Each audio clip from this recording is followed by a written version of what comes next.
Now when we're talking about the legs, it is almost identical to the arm. You can pretty much do all of the same things, and you can usually interchange a design from the arm to the leg or the leg to the arm. The main thing to consider with the leg is that the thigh, it's a lot wider than any other area on the arm. So if I'm looking at my thigh, you can see that it's pretty wide here in this direction. So that means that I have the opportunity to make my designs quite a bit wider. The thigh is also a much bigger area. The legs are way bigger than the arms. So you just want to try and make your designs quite a bit larger. Now this only goes for your custom designs. Just as always, you want to make sure that you're using the entire shape of the area that you've been given. Otherwise, it just doesn't look natural, it doesn't look confident, and it won't look like it has that sense of belonging on the body that you want with your work. Again, we're looking at our koi fish. I can pretty much put this on any place on the leg. It fits really nicely on the bottom. It fits pretty nicely on the calf. One thing to consider about the calf is that it really has this funnel shape to it where it's wider at the top and it really tapers down towards the bottom. It's pretty triangular actually. Something like that. So you really want to consider that, and you want to funnel down your design so that it has this tapered shape where it's wider at the top and thinner at the bottom. I don't really have that in my koi fish. It's all right, I can easily adjust it so that it has this fit and form to the calf muscle, but that's just something else to consider. I can bring it up and put it on the back of the thigh.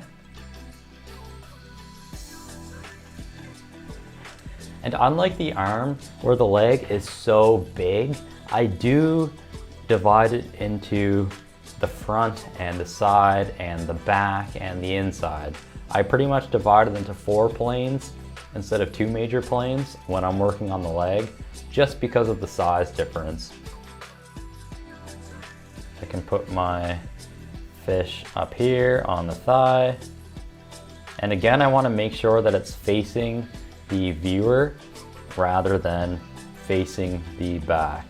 Like, this is not what you want. You don't want your design to have an energy that flows up around, going right up to the person's butt.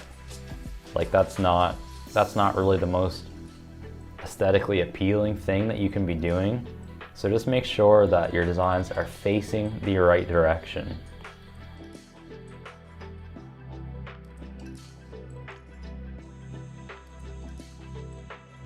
Alright, so if we're looking at placing our script on the leg, I think that the major issue that you're going to be faced with having script that's really wide on the leg is that the arm bends and it comes up to a horizontal angle like this.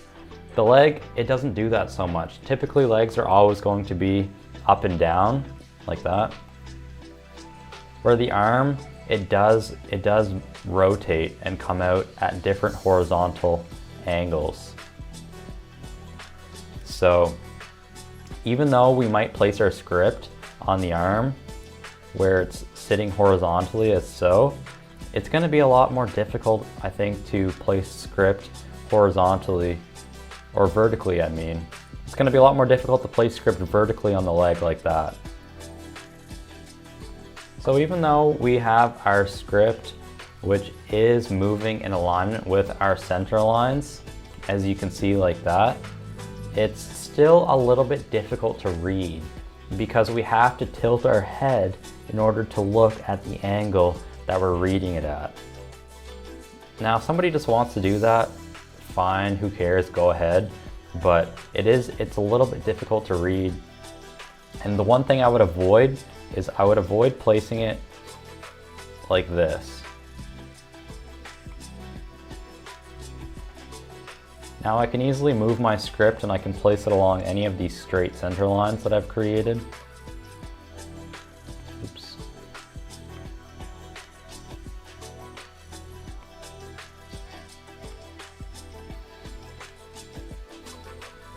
I don't think it really matters that much.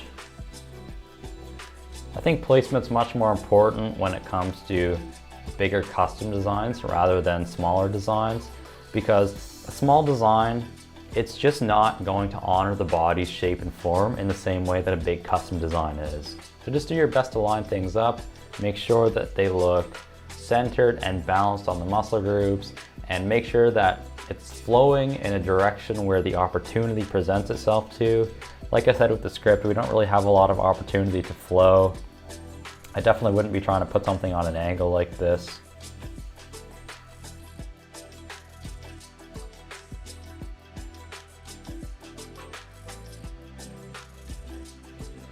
If you have your script stacked kind of like this, you can pretty much put it same thing as the arm, anywhere along the center lines.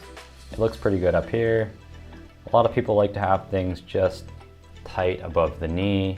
And in this case, you can see I'm kind of fitting it in on the lower half of my shape that I've got drawn for the thigh.